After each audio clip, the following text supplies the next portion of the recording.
energy-wise in 3-on-3. So it's all about the face-off here. You want to get this face-off, and then you can dictate the entire play.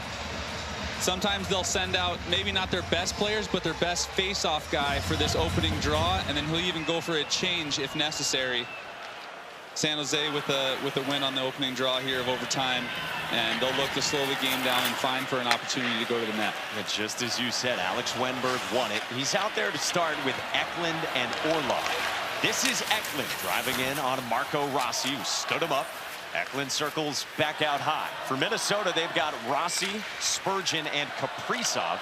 They're big guns to begin here in overtime for John Hines.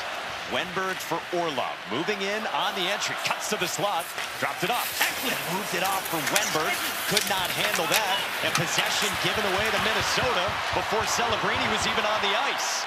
The Wild come back with Rossi, moving in, shadowed through the high slot with Celebrini over the boards for San Jose.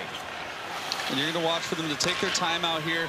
What they want to do is they want to tire out San Jose and get them into a spot where they want to change, but they can't get off the ice. That's where things are really going to open up. NHL skaters are so great now that it's hard to beat them when they're at full strength.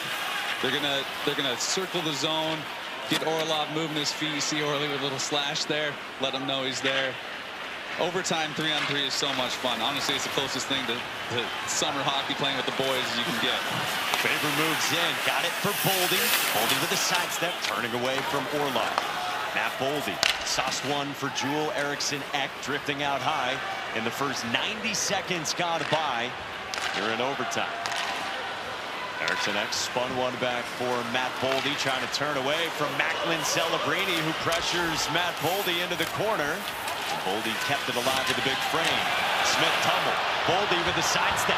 Gets it back from Eriksson Ek. 2-on-1. Smith hustles back. Boldy has to turn away. Boldy moves one through. On the move, Brodin. Dodging the stick of Askarov. Bodies tumble below the goal line. No penalty called. Kaprizov skates to it for Minnesota.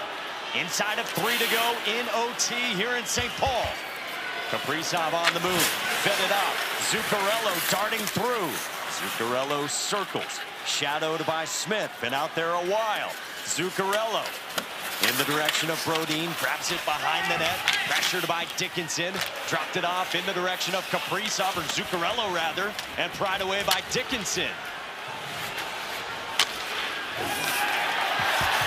Celebrini came to step with a check on Zuccarello. And here is Celebrini moving in with Graff. That one across. Score! Macklin magic on the setup. And the Sharks win in overtime.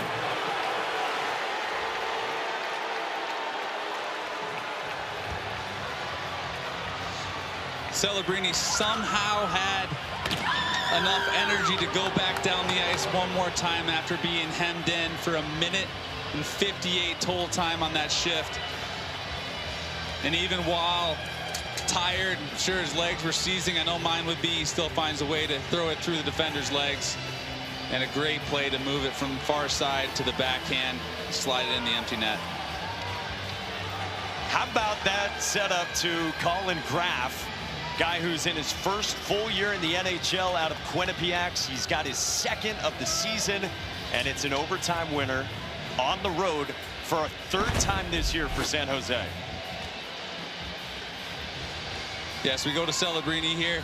Look at him. You can tell his legs are seizing up a little bit, and what a good play. You learn that as a little kid. Anytime you get a puck pass towards the back door, you always want to get the defenseman sliding out of the way, and then you can just slide it in the empty net here on the back end.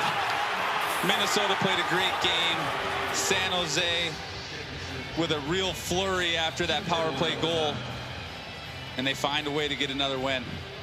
Through the wickets from Macklin Celebrini, finding Colin Graff, and San Jose's got 4 overtime winners this year from 4 different players. And you said it, there just seems to be something where they're hanging around in games. Minnesota had